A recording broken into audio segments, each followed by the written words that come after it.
This isn't a doomer video. I'm not here to panic you. I'm here to tell you the truth that nobody in the industry wants to say out loud. In 2012, a Harvard Business Review article called Software Engineering, the Sexiest Job of the 21st Century.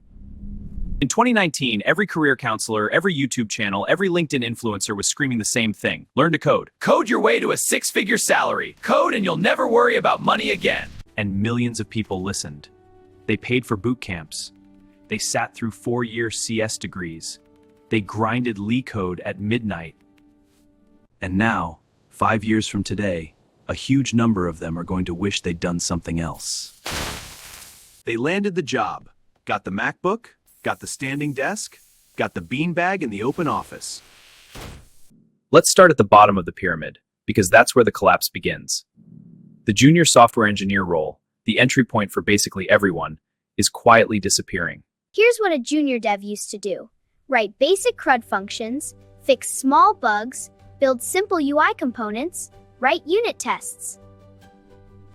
Guess what GitHub Copilot, Cursor, and Claude Code do right now, today, in 2025? Exactly that. Senior engineers are already reporting that they use AI to write 60 to 80% of their boilerplate code. That's not the future, that's Monday morning. A 2024 MIT study found that AI coding tools increase developer productivity by 55% on routine tasks, until you realize what that means for headcount. If your team of 10 engineers is now doing the work of 15, why would the company hire 5 more junior devs? They won't. They'll keep their 10, maybe cut to 8, and pocket the difference. The career ladder for software engineers was always junior builds confidence, mid-level builds systems, senior architects solutions. That ladder isn't disappearing. The bottom rung is, you're not competing with other bootcamp graduates anymore. You're competing with a tool that costs $40 a month, doesn't take sick leave, and never asks for a raise. Now, you might be thinking, okay, but what about senior engineers? They're fine, right? They wake up, open their AI coding assistant, describe what they want in plain English, review the output, tweak the prompt, review again, merge. Their job is increasingly managing AI output rather than writing code. That sounds like a promotion, but it's actually a slow de-skilling.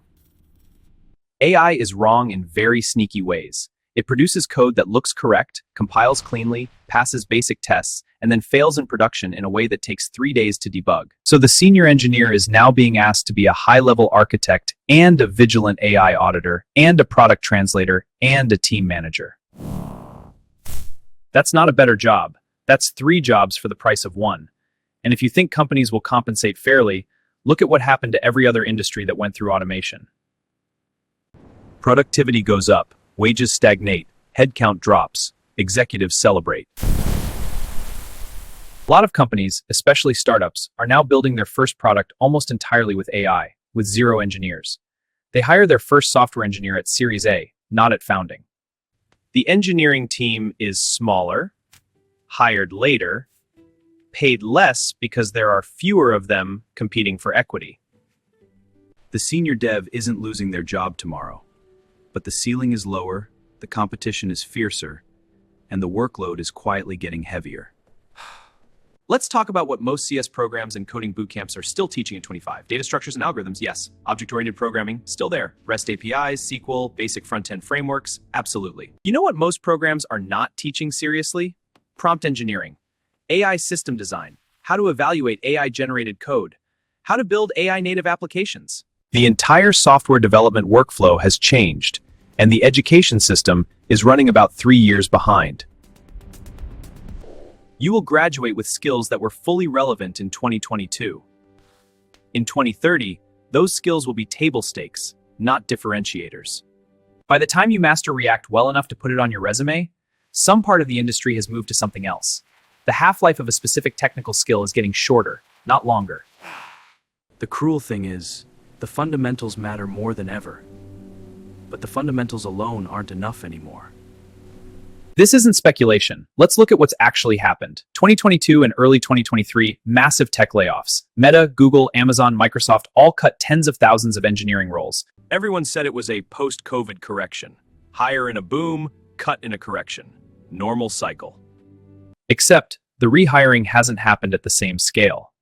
The companies that laid off engineers are reporting record profits. They are doing more with fewer people. That gap between the people they shed and the people they brought back is being filled by AI tooling. They figured out the new math.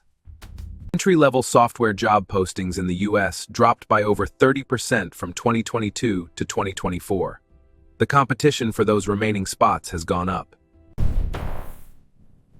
Because enrollment in CS programs and coding bootcamps didn't drop, more graduates chasing fewer jobs. The companies posting we're hiring software engineers are increasingly looking for people who have already adapted to AI-augmented workflows. If you don't know how to use these tools, you're increasingly unqualified. The market isn't dead, but it's not the same market that promised everyone a comfortable salary for knowing JavaScript. Let's talk about something that doesn't show up in job reports. Software engineering used to have a very specific psychological reward. You build something, it works. You can see it work. You feel clever. That loop of effort, output, satisfaction is genuinely rare in most professions. You become a reviewer, a critic, a prompter, not a builder.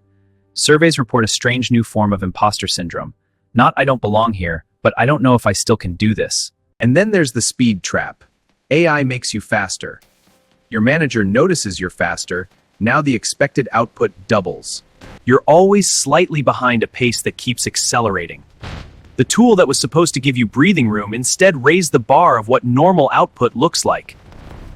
Burnout in software engineering was already a real problem. The AI layer isn't solving it. In many cases, it's adding a new flavor of it.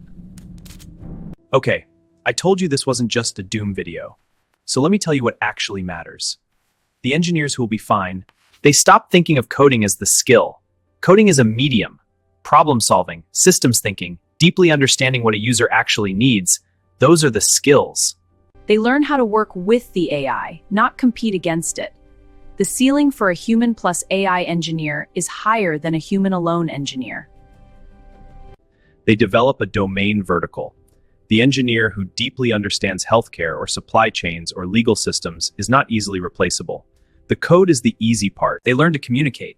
The engineers who can translate between technical reality and business decisions, who can sit in a room with non-technical people and make sense, those people are not going anywhere. The path forward isn't to stop learning to code. It's to understand that code alone is no longer enough. In 2012, they said software engineering was the sexiest job of the 21st century. In 2030, the people thriving won't just be software engineers. And the mutation is happening faster than the education system, faster than most hiring managers, and faster than most engineers are willing to admit. So the question isn't whether it's going to be harder. It is. The question is whether you're going to adapt before the market forces you to.